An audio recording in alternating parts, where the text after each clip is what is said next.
Okay, so we need to find out where this light exits the prism.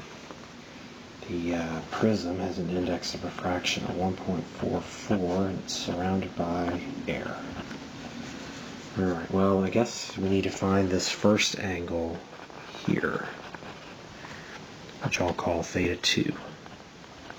Okay, so we'll say that n1 sine theta 1 is n2 sine theta 2.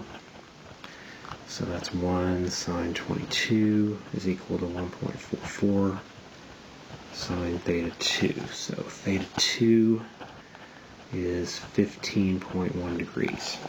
Okay? Now I'm going to label this entire angle here A, this angle B, and this angle is going to be C. Okay? And this is going to be what I call theta 3, where the light may or may not exit the prism. Okay? So, I know that angle A must be 90 plus 15.1, right? Because right here, we got a right angle, plus that extra little 15.1. So that angle A is 105.1 degrees. Now, angle B, that's the other apex angle of this triangle there, that's 45 degrees. Okay, so that means this angle, I know that the angles of a triangle, 105.1 plus 45 plus angle C must equal 180. So that means angle C is 29.9 degrees. Just a shade less than 30. Okay? And then that means theta 3 is 60.1 degrees. Okay? Now, if you try to get the light to exit the prism with some final angle, what happens there is you would say, well, we'll test it here, right? We'll say that 1.44 times the sine of 60.1 is equal to 1.0 times the sine of some theta f. Well, if you calculate 1.44 times the sine of 60.1, this side works out to be 1.25, right? And theta f is supposed to be the inverse sine of 1.25, but you can't do that, right? That tells you that the light is going to reflect down like this. Okay, it's going to reflect off this inner circuit, off this inner surface with an angle theta r that is equal to theta 3, right? These are angles of reflection, so they're going to be equal to each other. Theta r is 60.1 degrees. So we're going to come back to that in a second.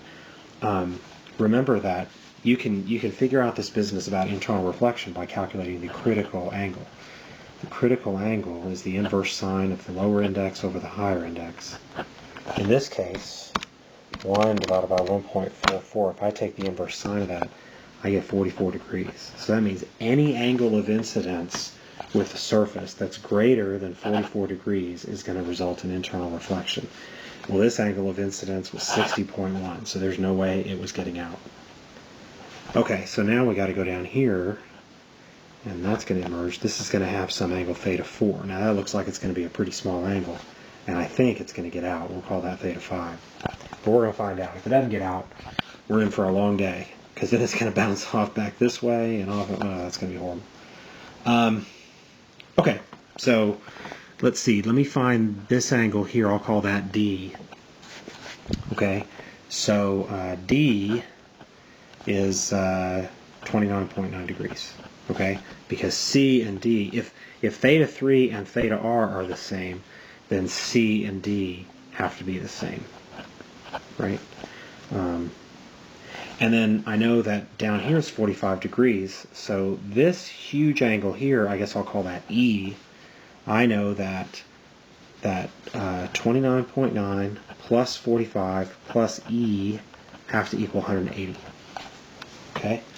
So that means that angle E is, let's see, 180 minus 29.9 minus 45. That's 105.1.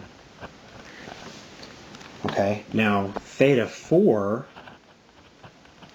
is E minus 90, right? Because part of E is this right angle here, and theta 4 is the other part of it.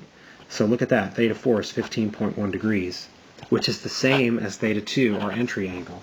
I guess that's the symmetry of this 45, 45, 90. That means that the angle of emergence, theta 5, I don't even have to do the calculation. Theta 5 is going to be 22 degrees.